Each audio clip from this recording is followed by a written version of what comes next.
Now the next part, second part of the central nervous system, that is the spinal cord.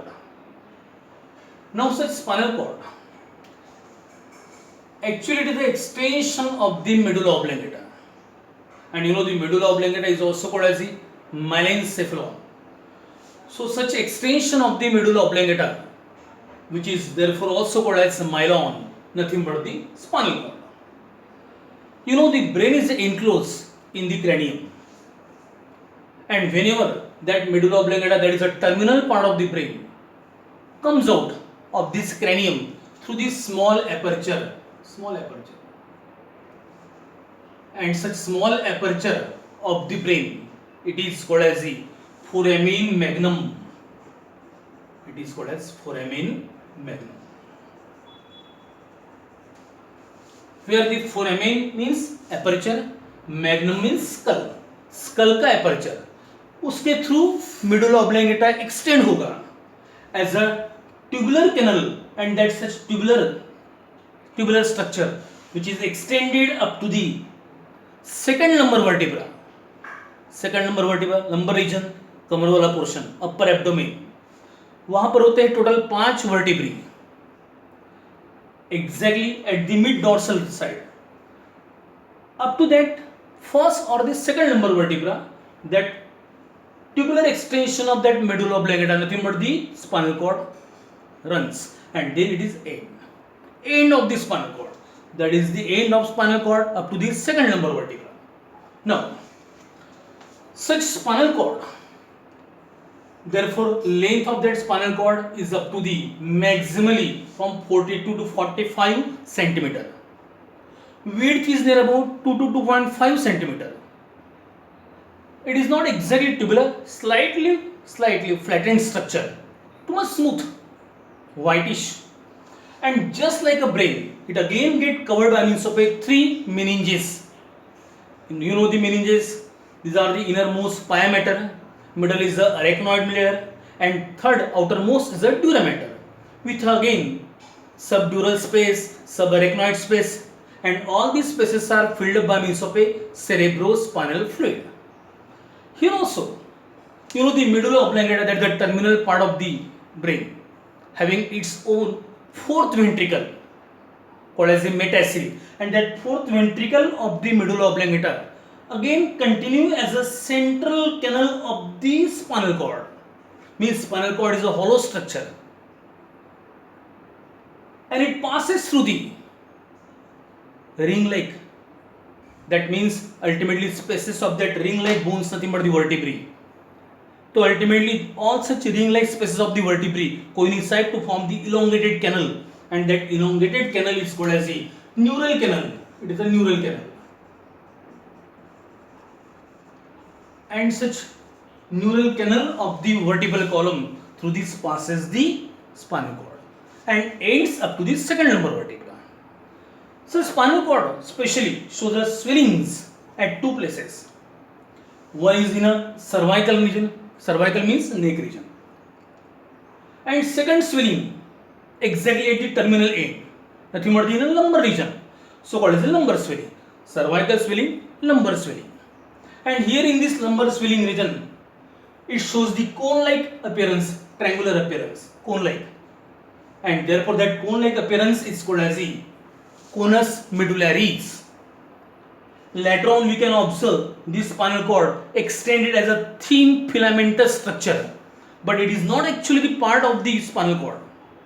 That thin filamentous extension is nothing but the continuation of the pia mater, which is completely stick with the surface of that medulla oblongata. It get continue as a filamentous structure, and that filamentous structure get extended up to the tail region, coccygeal region, beyond the lower abdominal region, and that terminal tail-like or the thin filamentous extension, which is called as the filum terminale, terminal filamentous extension, which is a pia mater, not the spinal cord. Spinal cord ends up to the first or the second lumbar vertebra. Now here, so spinal cord showing that two swellings, cervical swelling, lumbar swelling, And here from the cervical and the lumbar region arises much more quantity of the spinal nerves, as 31 pairs of the spinal nerves actually arises from the spinal cord.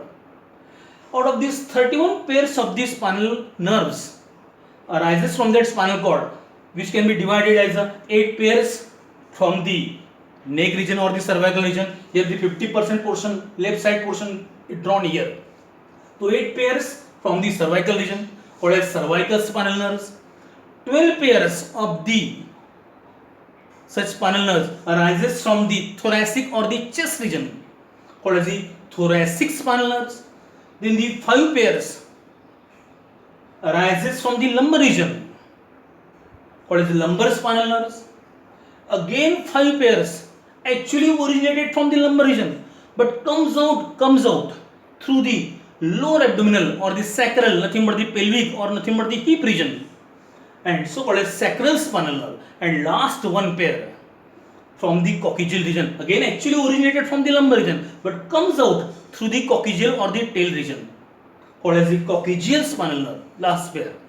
So in this way these 31 pairs of these spinal nerves actually arises from the spinal cord. So most of these spinal nerves actually arises from that cervical bunch from a short region and then lumbar region. So ultimately because of that large quantity of the nerves arises from that short region, it shows the swellings, and therefore these can be called as the such spinal nerves pluxi bunch.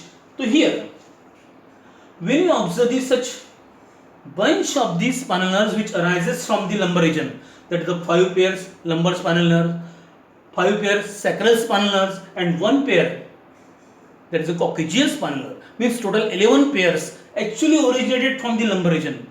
So that bunch of the spinal nerves when arises from that lumbar region, it shows the fibrous or bunch like a bunch of the tail, nothing but the bunch of the nerves, nothing but the bunch of the hairs we can observe at the horse tail. Cauda means tail region and equus means horse. It just appears like a tail of the horse. So also called as the cauda equina. So in this way, that cauda equina portion is nothing but the appearance giving of the horse tail like structure. So called as the cauda equina.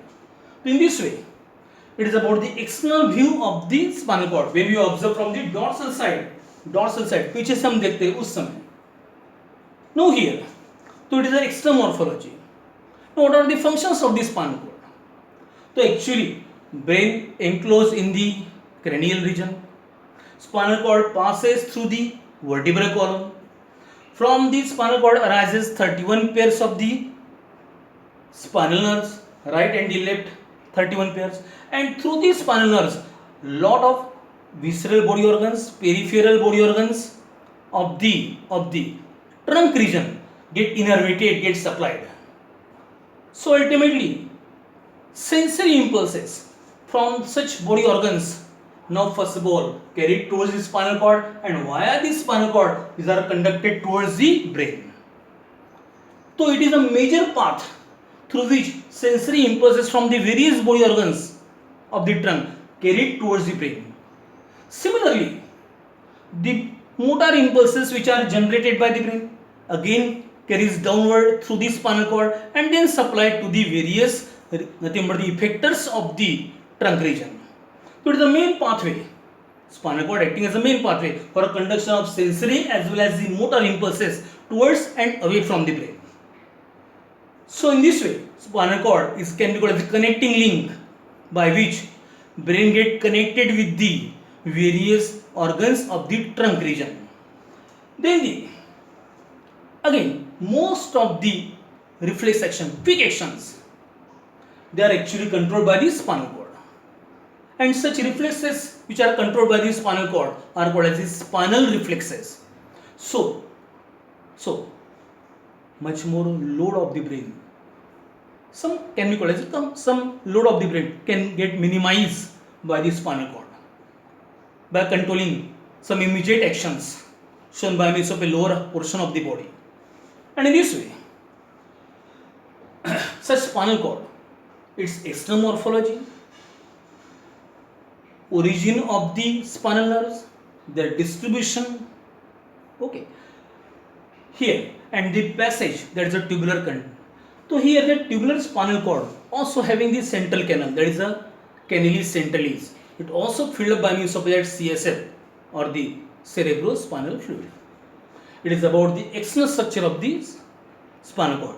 Next portion is the internal structure by taking the transverse section of the spinal cord.